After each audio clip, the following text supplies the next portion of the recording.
Hello and welcome to The Premise. I'm Jeniffer Thompson. And I'm Chad Thompson. And we are here today with a very special author indeed. Susan Osborne is a PhD, an award-winning author, educator, and cultural critic. She is the author of Surviving the Wreck and Elizabeth Bowen, New Critical Perspectives, and director of the Writing Center of Princeton. Today we will be talking about her most recent book, She's Such a Liar: Incest, Knowledge, and Power, a Manifesto. Susan, welcome to the podcast. Thank you so much for having me. I appreciate your invitation. Absolutely. And this book is really a tour de force, which is one of the blurbs that you got from a particular author of An Accident of Hope, the therapy tapes of Anne Sexton. That's Dawn, I'm going to totally butcher her name, Skorzewski? Yep, you got it close enough. But yes, she is a scholar who's very interested in trauma studies. And of course, Sexton had been incested by her father and has written poems about her experience of her father. And so her poems are quite powerful. Wow. Of course, she was writing in the 1960s, and so they're written in code, but that would be the way Sexton did things anyway. Yeah, I feel like that's a pattern, though. I feel like a lot of women in particular, when they talk about incest, specifically incested by their father, they tend to talk in code because we don't really talk about it. And it comes out in a lot of poetry. I mean, maybe as of late, there are more memoirs that are being published. But I mean, for a long time, it was always in code. You weren't supposed to talk about it. But even, Jennifer, the memoirs that are coming out are not using the word incest often. They're using the word sexual abuse or sexual molestation. And one of my purposes was to use the word incest because it's important that we begin to use the word incest, because if we don't use it, it's almost as if it doesn't exist. And that really is the point of this book. And I want to repeat the title because I think it's important. She's Such a Liar: Incest, Knowledge, and Power, a Manifesto. So talk to us about this title and how you came to use this particular combination of words. Well, She's Such a Liar or some version of it is usually the first thing that a woman is accused of when she accuses a man of sexual violence. So whether it's she's crazy, whether it's, we've heard this often enough over the past couple of years, it's a hoax. She's out to get him. Exactly. These are all ways of discrediting the woman. And I think it's important that we remember that this discrediting is not accidental. It's part of the system's machinery of disbelief that has been developed over the millennia to keep women shut up. Silenced. And to maintain conventional gender hierarchies and men's sexual entitlement. And this book really is about the patriarchy almost more than it is about incest. Well, I would say rather it's a both. At its core, it is an analysis of credibility, power, knowledge, the ways that the legal, medical, political, and cultural institutions have determined what counts and what doesn't, and whose voices are heard and whose voices are not heard. But it is also about the persistent disbelief, minimization, and concealment of incest. So I think overall you could say that it investigates the ways patriarchal systems have historically regulated and subordinated girls and women through the control of knowledge, credibility, and bodily autonomy. But it was very important for me to write about incest specifically as well. When I've been dwelling on this book for decades, because I simply, as the more I taught, the more I lived, the more outraged I became at our culture's indifference towards sexual violence against girls and women. And I discovered that incest is the most common crime of sexual violence. Conservative data indicate that at least 1 in 6 girls will be incested by their fathers or father surrogates before they're age 9. Wow. And that's only the tip of the iceberg. We know that fewer than 10% of incest crimes are ever reported. And so if we put that in perspective, if you think for a minute, if 1 in 6 prepubescent girls under age 9, woke up one morning with a disfiguring facial condition, we would be outraged. Mm-hmm. We would do something about it. We would try to remedy the problem. But we see no similar outrage when it comes to the prevalence of incest. And I kept wondering, why are we not talking about incest? During the 70s, when we started talking about, date rape, and slowly, phrases that described men's sexual violence were entering the cultural vocabulary, there was one omission, and that was incest. And so as I read and researched and continued my life, I wondered, why is this? Why is this subject so silenced? And why is that? You've spent a lot of time researching this, so... Yeah, a long time researching it. What we have to remember is that we live in a masculinist society where one of the primary goals has been the subordination of women in order to preserve male power. And so incest really speaks directly to the system, the patriarchal system that is responsible for producing, promoting, and perpetuating sexual violence. So incest, our knowledge of incest had to be suppressed. It was going to be, had to be suppressed according to those in charge of our culture, those in charge of what we know and what we don't know.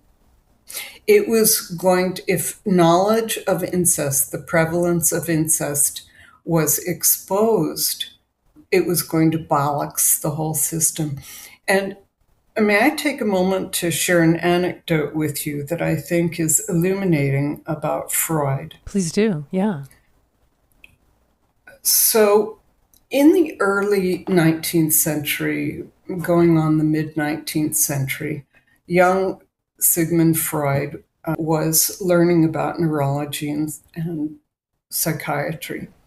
And he spent his early years, after he had developed, with many women's help, the so-called talking cure. He listened primarily to middle and upper middle class women report stories of having been incested at the hands of their fathers or stepfathers. And Freud was surprised by a couple of things: the consistency of these stories and the number of these stories. New patient after new patient after new patient told him the same story. And he finally, after he had collected enough data, he presented his findings at the University of Vienna. He expected, he was so convinced of the rightness of the evidence, of the truth of the evidence that had been reported to him, that of course he expected to be hailed a hero. But instead, his ideas were met with silence. And as he was leaving the auditorium, the then head of the Department of Psychiatry warned him against publishing what the department had called fairy tales. Wow. Yeah. And Freud was mortified. So what that indicates to us is that clearly physicians, one of the great institutional powers in our culture, medicine, feared that taking incest seriously could undermine their emerging authority in the field. And so in the face of the rebuke that he had experienced, Freud went home, and after months of sulking, he renounced his, as he called them, erroneous ideas. He said he had misinterpreted his data. He revised his theory. In his theory, he lambasted daughters for lying. She's such a liar. Right. About their innocent fathers. And he renamed his theory the seduction theory. Interesting. Daughters had seduced their innocent fathers. He went again to the University of Vienna and presented his revised theory. And this time, instead of giving him the boot, the professional society that he longed to be part of embraced him. The voices of those who were incested were silenced. And there you have it, knowledge, power, and silence. I think the silent moment we're experiencing right now is important. Did you? I think so too, because I think you and I are experiencing, I don't know if this is a word, but appallment. Yeah. Total surprise. I mean, every time I think about that, I'm blown away. See, when I hear that, I look back through the entirety of human history, I'm like, oh, that tracks. That sounds about right. Appallment is a word, by the way. It's the state of being shocked, dismayed, or brought to depression and discouragement. That sums it up. There we have it. I want to tell our listeners, that when you read a title, with incest, knowledge, and power in the title, I mean, most people are turned off. They're like, oh God, I don't want to read about incest. But this book is not actually about the act of incest. Like, there are no descriptions of incest. There are no examples per se from like someone you spoke with. This is more about the history of how women have been silenced, like the example you just gave.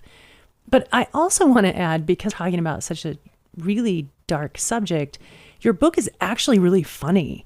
Let me rephrase that. It's not funny. It made me laugh out loud in several places because of your wit and your dark humor. The way that you look at it with this wry, like almost, you're so sarcastic that it's a very quick read, and it's so illuminating. I learned so many things that made me go, whoa. You open your eyes to how are people suppressed? And you so clearly explain how we have gotten here that I hope people will want to read this book. If you're a feminist and you care about what's happening in America right now, I want you to read this book. But Susan, so there's two things I want to ask you. and they're different, but I want to make sure we get to both of them. You experienced something similar to Freud when you were in college, and I want to talk about that. But also, let's start here. Was it important to you to make this book really accessible and have those moments that made people laugh? It was, because I was writing about a dark reality that is very difficult for many people to approach, especially when you use the name for the behavior and don't use a euphemism. So, for example, incest is sometimes referred to as an ACE, or adverse childhood experience. Wow. No. Yeah, right. Come on. No. Right. Those bland anodyne euphemisms are not going to get us anywhere. And I was determined to use the word that describes the behavior in the hope that other people would gain the courage to start using a word that the system has made taboo. Mm-hmm. I mean, incest is no dirtier or cleaner a word than any other word, but it has become taboo by a system that doesn't want people to know about the behavior. But the humor, I felt that writers have always used humor as a way of dealing with difficult realities. We see that in cartoons about Trump all the time, every day now.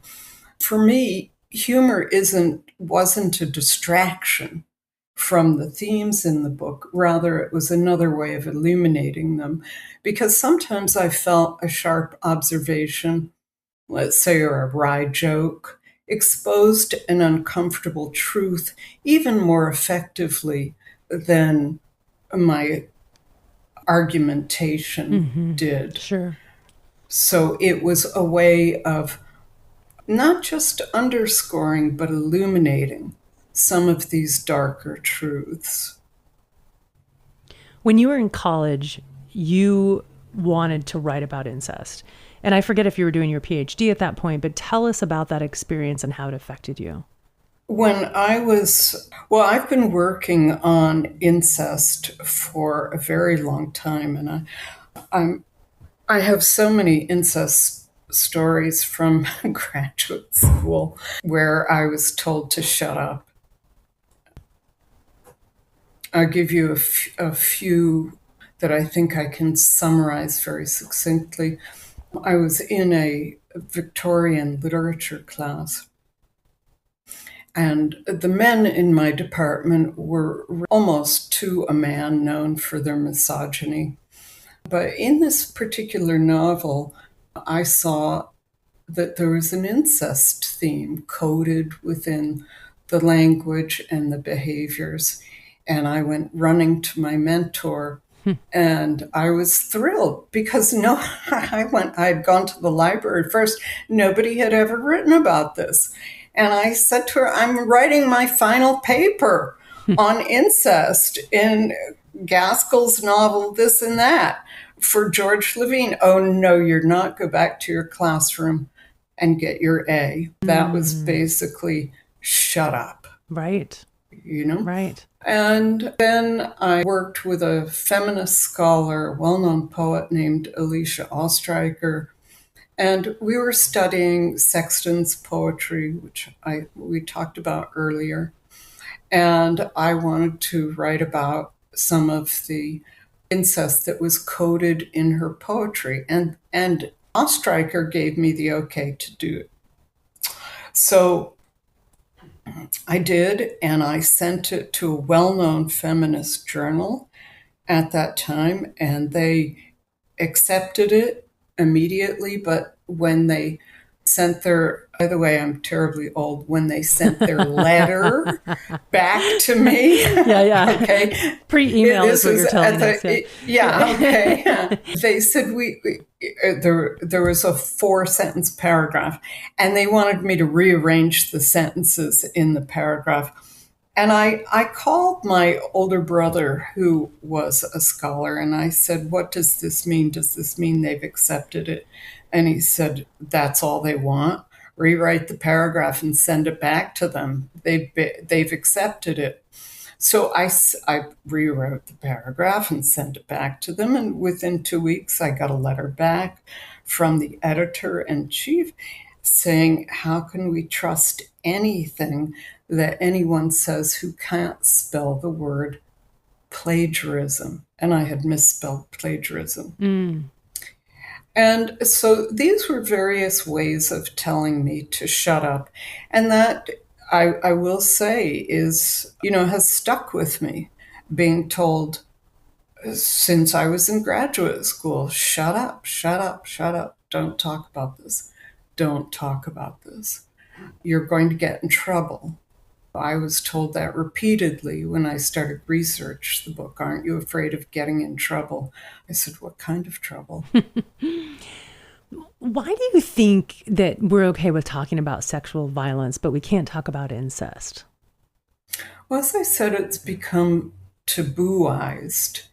And the powers that be, the, if you will, epistemological stakeholders, in other words, those who control knowledge and power in our society, don't want the word out.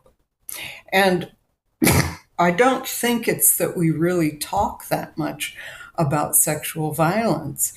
I mean, you'll remember that I said one of my impetus is for writing the book was my outrage that we don't talk enough about sexual violence. If we know that at least 81% of the female population has been victim of sexual violence at least once in their lifetime, why is this not headline news? Yeah, exactly. Exactly. And a fear that if the father falls, everyone falls. I mean, I'm a little confused by it. Yes, because exposure of incest can ruin a family. If it's a traditional heterosexual family and the mother is unemployed or underemployed, she could lose her means by which she is supporting herself and the children. And so it really, that's just one example of the way exposure of incest can really have a very, to me, constructive, damaging ripple effect. Because I do think that we need to change the system in radical ways in order to make it, the system, more equal for women, in order to give women real opportunities for equal personhood, and certainly for control over their own bodily autonomy.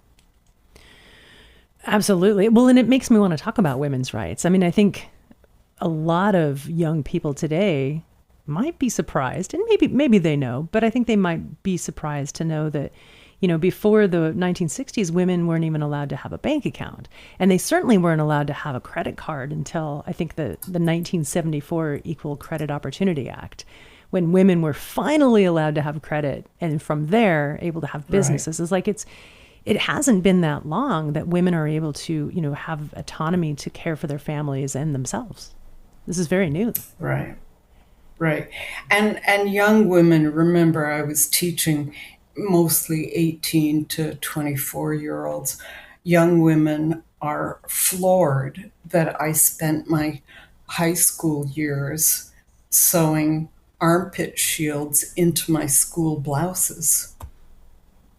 Tell us more. What the hell are armpit shields? Yeah, exactly. Oh, Chad, where have you been? Under a rock. Girls were not allowed to show perspiration stains. Basically, we were not allowed to sweat. Oh my gosh, wow. And so I had to tack these, they looked like what my mother would call falsies, but like a bra, something you'd stick in your bra to make your breasts look larger. and you would carefully tack them under the armpits of your blouses. And then when they got stinky, you'd snip them out and wash them and dry them and sew them back in. Oh my It's like God. the inverse of shoulder pads. Yeah. Wow. Yes, exactly. And that was 50 years ago. But you're right, Jennifer, the idea for most young women that a woman could not get a credit card or buy property just a few years ago is always a surprise. I think we like to think of history as progressive, but the progress in terms of women's rights has never been linear. And every major advance has been accompanied by periods of resistance, backlash, and attempts to reassert older social arrangements. And we see that pattern over and over again in history. It doesn't mean that the progress isn't real. It is. As you said, women today possess rights and opportunities that would have been unimaginable for women throughout history. When my mother got her first credit card, I remember she felt new power. Sure. Yeah. And she gave me my first and probably only feminist lesson that I got from her. When you get one of these, pay off the balance every month. Never go into debt. Because she felt the right to have a credit card was so precarious. And that right could be taken away from her at any time. Interesting. So, Yeah. I'm sorry, I cut you off. No, I was just going to say, so it really wasn't about like, being in debt is bad. It was more like, if you abuse this, the right will be taken away from us. The powers that be interesting. will take it away from you. And I think this is why, a gain seems secure, such as the right to hold a credit card or abortion. But those gains generally often become contested, which is why each generation finds itself renegotiating questions of women's equality, autonomy, and power. So right now, for example, we're going through a particularly ugly moment. Boy, you can say that again. Okay, right now we're going, honest to God, there aren't words for it. But I don't see this moment as evidence that we're moving backward. Rather, the way I would talk about it is to say that it's another chapter in the ongoing struggle over who gets a voice and who doesn't. And who has agency and whose interests are reflected in our social and political institutions. Indeed, indeed. Well, that's optimism I wasn't expecting today. Believe it or not, folks, there's a optimism within this book about something that I think, the thing about this book is it does provide knowledge. I mean, there are so many examples throughout history that just really, like I said, open your eyes. And that understanding of what is happening, like the manipulation behind it, is what helps us bring about change. Once we understand. Well, I'm hoping, Jennifer, that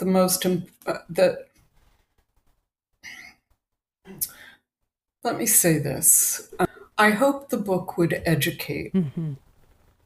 But I also hoped that the book would, in some small way, empower readers. And by empower is a word we use so often we don't even know what it means. It's almost a throwaway. I agree, yeah. Right. But to me, it always meant I wanted students to be more aware of their options for negotiating a smothering system that stifles and defines us.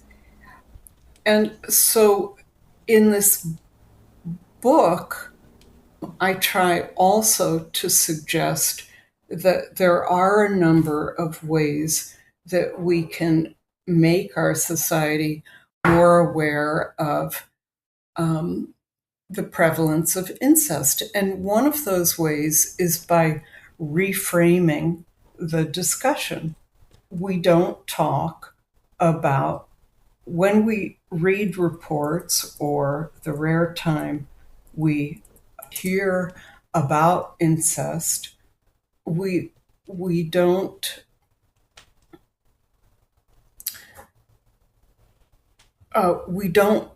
focus on the perpetrator or the system that permits the behavior to happen. And I think that we have to ask ourselves a number of questions.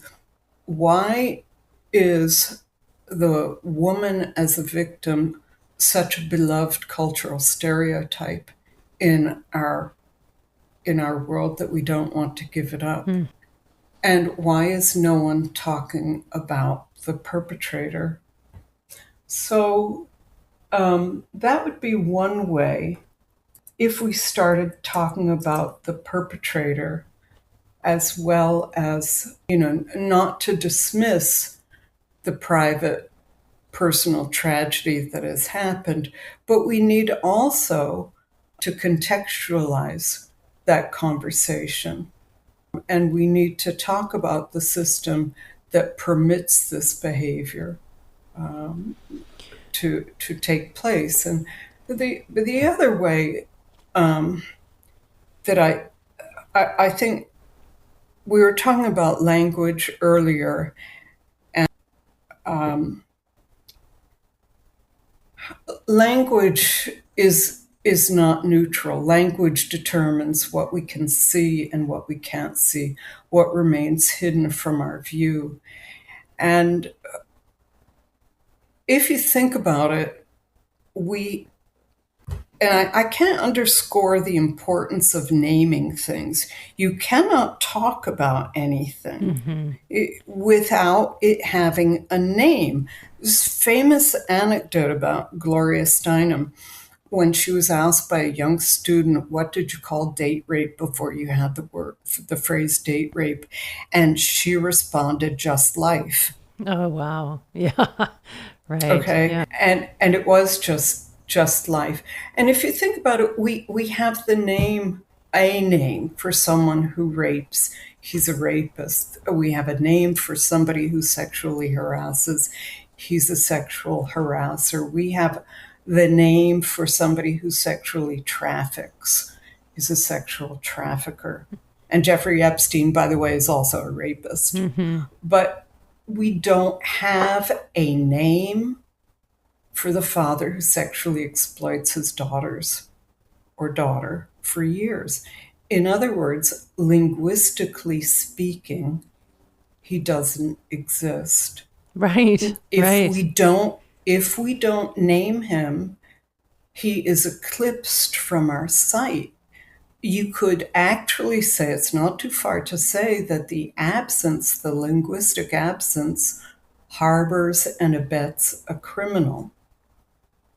We don't even have a verb that describes how his behavior is different from other sexual violence behaviors. And this matters really big time when it comes to revealing the truth about the prevalence of incest.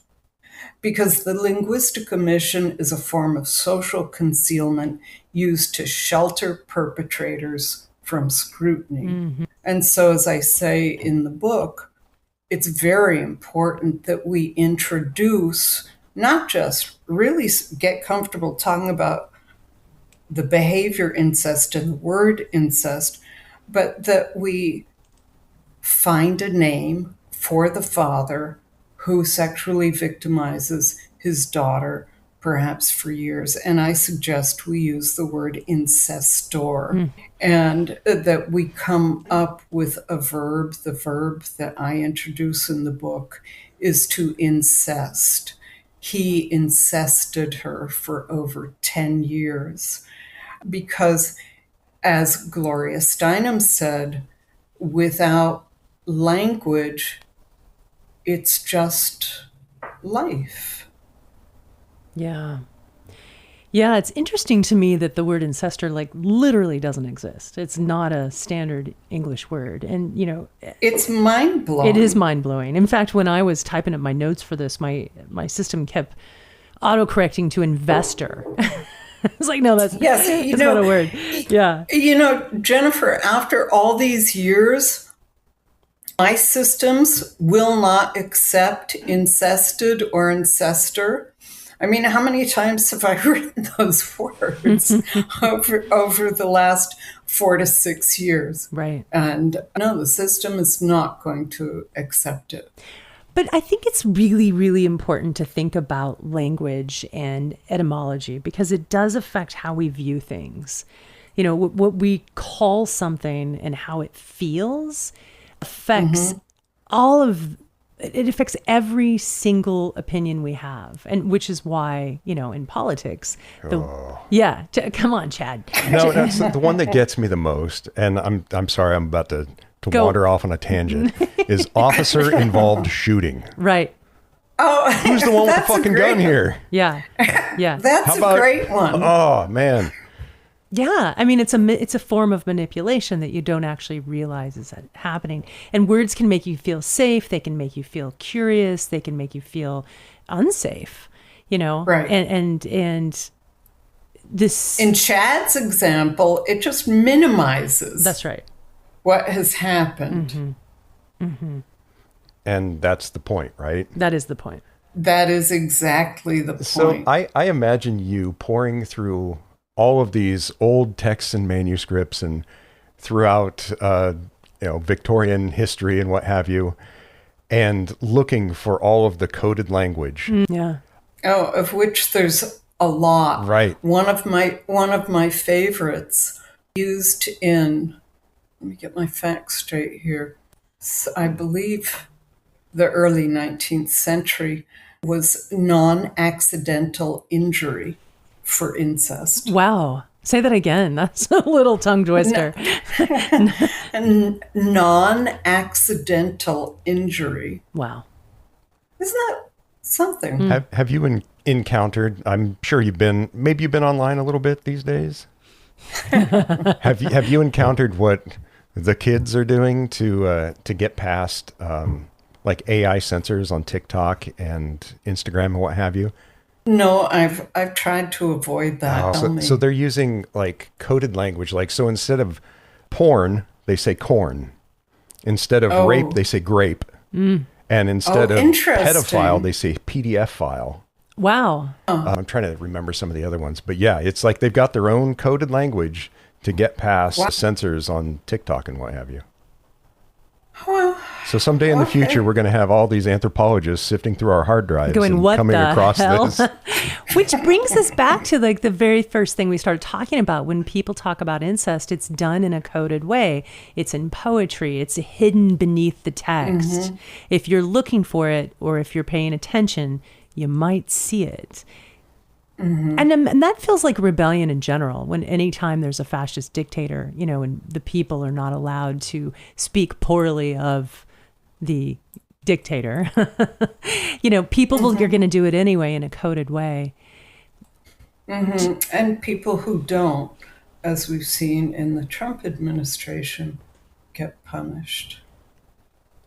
I want to go back to talking about feminism, because it's interesting to me that anytime we have a wave of feminism, there's always a backlash, and it's typically heralded or, driven by other women. And I think a good example today is the trad wife movement. But I don't see that.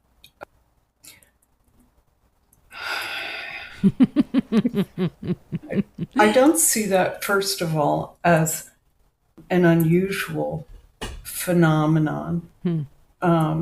Or an anomaly. I see it more as expected.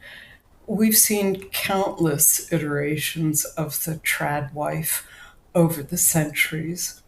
And to me, Jeniffer and Chad, the way I see it, it's just another example of the complex and sometimes conflicting ways that women, all women, Jennifer, including you and me, attempt to negotiate our own agency, identity, and power in a system that overwhelmingly excludes and suppresses our voices. I agree. And it's interesting to me, you know, when I see a woman who's in a situation that she's in a good situation. She's happy. She loves her husband. He makes good money. She's a stay-at-home mom. She loves her kids. Like, she has to believe in the system that she has created for herself, because if she starts to disagree with it, things are going to get difficult for her and she's going to lose everything. And I see that a lot. And I think it's subconscious in a lot of ways.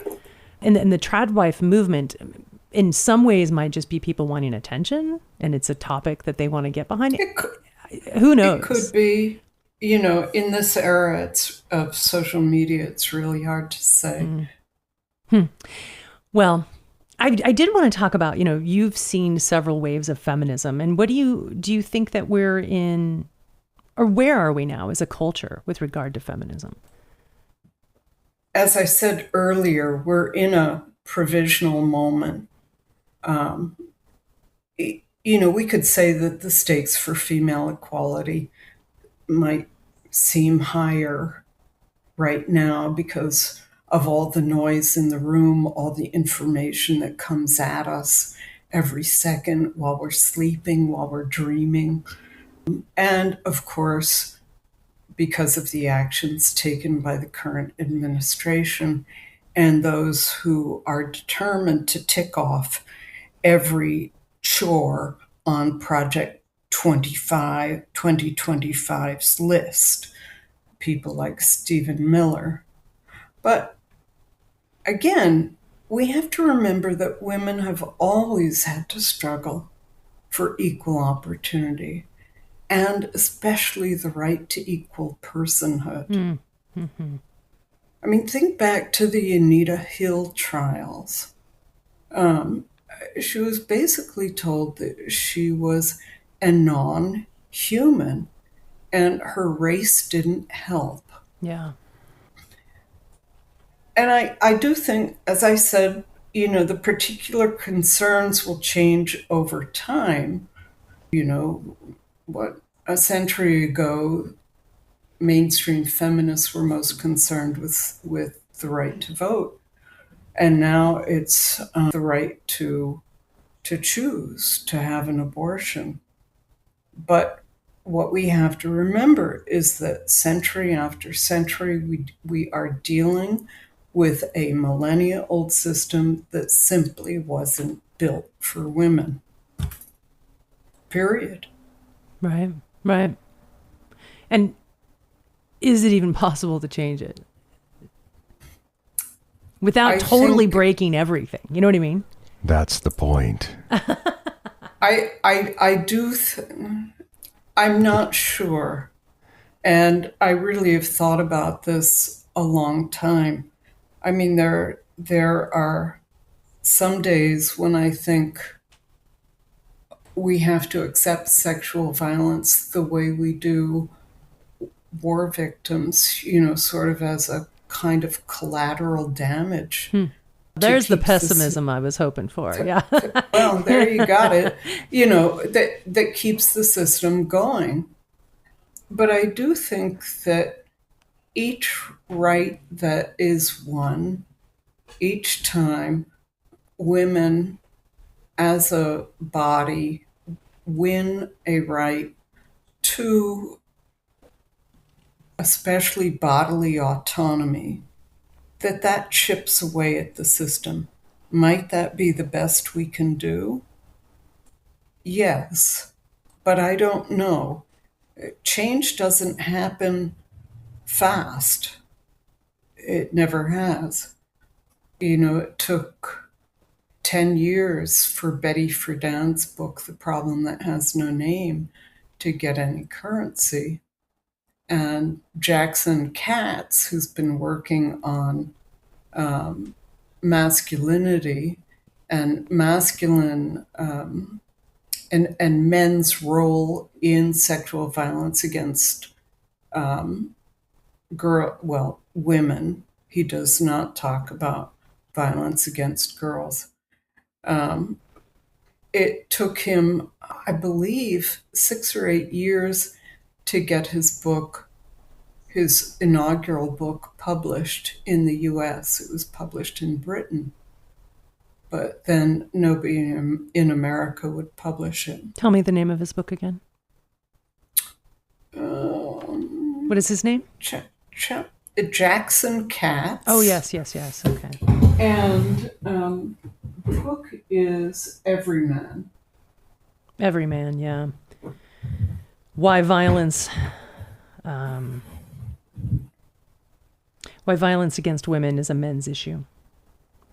Yeah. And how you can make a difference. Actually, there's 2 parts to the subtitle. Yeah, and nobody here wanted to publish it. And he is doing his damn best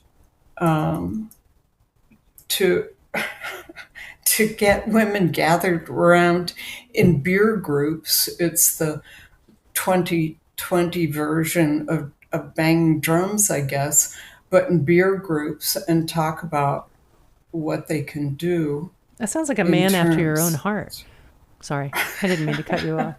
Let's have a beer and talk about it. Yeah. Yeah. In terms of, go on. Yeah, no, I do love beer, but I've never met Dr. Katz. But if I did meet him, I would certainly want to have a beer with him. I feel like we need to help make that happen. We need to arrange a meeting. So, Mr. Katz, if you're out there, if you're listening, give us a holler. We'll connect you. You know, we're getting to the end. I really was hoping we'd dive into a lot of the anecdotes in the book, but alas, we only have so much time. But I wanted to ask you, what about writing this book most surprised you?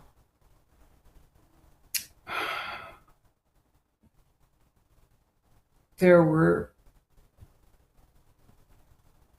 so many things that surprised me that it would be hard to say just one thing. I think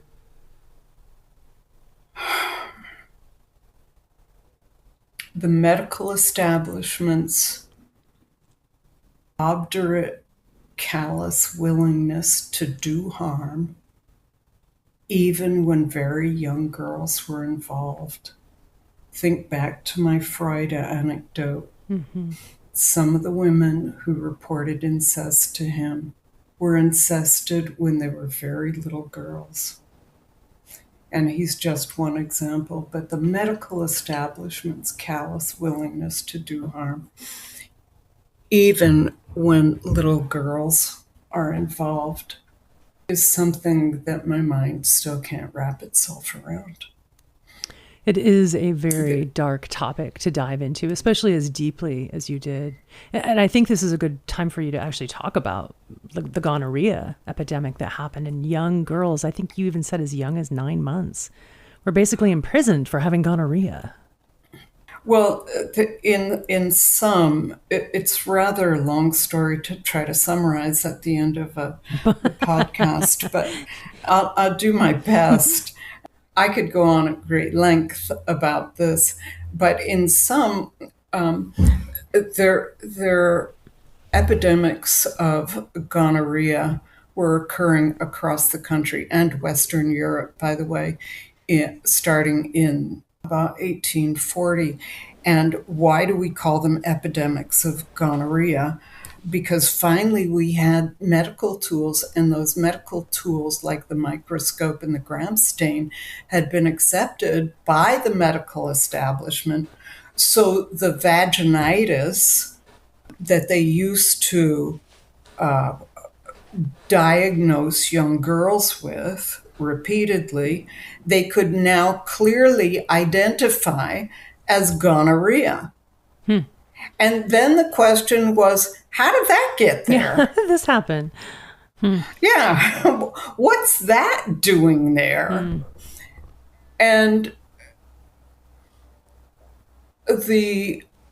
Everybody was blamed but the perpetrator, because, as one doctor said, blaming the perpetrator of a 3-year-old's gonorrhea. The 3-year-old had never been out of the house. Right. The mother had been tested. She was negative. The father had been tested. He was positive. But this was so implausible, the doctors said, that it had to be somebody else. Wow. And they blamed everything else Toilet seats for it. Well, that was the final thing. Even though they knew that gonorrhea could not remain viable for more than a few seconds if it was deliberately laced all over the toilet seat. But they blamed mothers, they blamed toys, they blamed the girls themselves for giving it to each other. The girls were condemned. Separate schools were built for them. Separate wards in hospitals, their hospital beds, were marked with red ribbons. Some surgeons called them, messengers or from the serpent, referring to the Bible. And then finally, an ingenious doctor named Taussig in St. Louis came up with his toilet theory. And he decided, actually, Jennifer, it was not the toilet seat so much, but the design of the toilet seat. Oh. And so, we were really doing some hard and very innovative thinking in the medical establishment. So a little girl, it was theorized, could not use a toilet seat without rubbing her genitals on all parts of the toilet seat. So he suggested U-shaped toilet seats. And mothers were instructed to teach their little girls to get on the toilet seat without, ensuring that their genitals did not come into contact with the toilet seat proper. Wow. But rather would pass through this canal cut in the and hence in the toilet seat.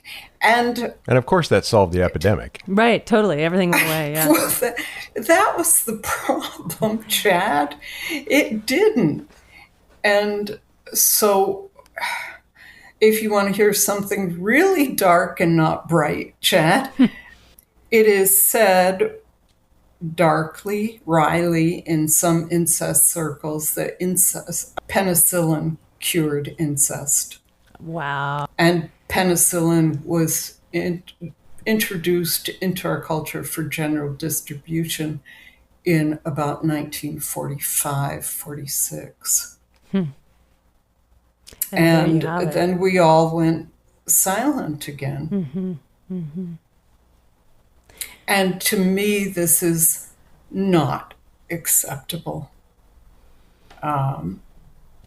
And I wrote the book to be a clarion call, simply to bring what I feel is an urgent issue to the reading public's attention. And I know it's a difficult subject for people to approach, but if She's Such a Liar prompts one reader to question what they've normalized or to recognize patterns they hadn't previously named, then the book will be meaningful to me. If it adds even one thread to the larger fabric of awareness and dialogue about incest and sexual violence in this country, then I feel the book has done its job. Hear, hear. What's next for you, Susan? During the writing of this, I've become interested in another optimistic subject, Chad. female shame, and how it's been constructed over time and institutionally maintained. There's a whole chapter on shame in She's Such a Liar. What I'd like to do is to figure out how it's been reinforced over the millennia through institutions such as law, religion, medicine, and cultural norms. So the question, a writer always starts with a question, or hopefully always starts with a question that she, he, they wants to answer is, how do historical structures, the historical construction of female shame, continue to shape contemporary women's experiences? I was recently in the grocery store and I accidentally banged my cart into the Achilles tendon of the woman in front of me. And she immediately turned around and apologized to me. As she should. Right? And I said, no, it's my fault. I should be saying, I'm sorry to you. But how many times in a day, if we're at gatherings, do we hear women saying, I'm sorry, I'm sorry, I'm sorry? It's as if we're saying, I'm sorry I even exist. Yeah, wow. I'm not allowed to be here. I'm sorry. You're right. When I walk by someone in a grocery store and there's not enough room for me to get by and I say, oh, excuse me, if it's a woman, they say, oh, I'm sorry. And if it's a man, they just step out of the way. It's a very different way of moving through the world, for sure. Yeah. So we all, as those of us who have been raised ourselves as females, we are all burdened by millennia of shame. Yeah. And I think, that woman who said, oh, I'm terribly sorry, I couldn't convince her. No, it's my fault. It's my fault. I'm sorry. No, I really, and it didn't matter what I said. It was, again, Jeniffer and Chad, part of the way that she was trying to negotiate gender, her own gender in this culture. Yeah. Does that make sense? Mm-hmm. I mean, what do we do in that situation? For her, she felt it was best to identify herself as someone who was a shamed subject. And not a troublemaker. Exactly. How old was she? I would say mid-40s. Okay. Close to 50. Because I feel like our younger generations don't suffer from that quite as much as our, Gen Xers and older. That's how we were raised. But I feel like younger generations have a little bit more agency. I think they're demanding more. I hope so. I see it a little bit too, but not enough. Mm-hmm. And I think we need to do everything that we can to, again, when a woman exercises a non-conventional option, gender unconventional option, I think it's very important that we do what we can to support and applaud that gesture. Mm-hmm. Indeed. Well, Susan, thank you so much for joining us here. Thank you for having me. Yeah, we really appreciate the conversation. Folks, Susan Osborne is the author of She's Such a Liar, Incest, Knowledge, and Power, a Manifesto from Shake the Table Press. You can learn more about Susan Osborne on her website, susanosborne.net. Follow her on Instagram, LinkedIn, and Facebook at Susan Osborne Author. This has been another episode of The Premise. You can visit us online at thepremisepod.com. Please be sure to subscribe and rate or review The Premise wherever you get your podcasts. And you can follow me, your host, on Instagram and Facebook at Jeniffer Thompson Consulting. Until next week, thanks for listening. Goodbye. Goodbye.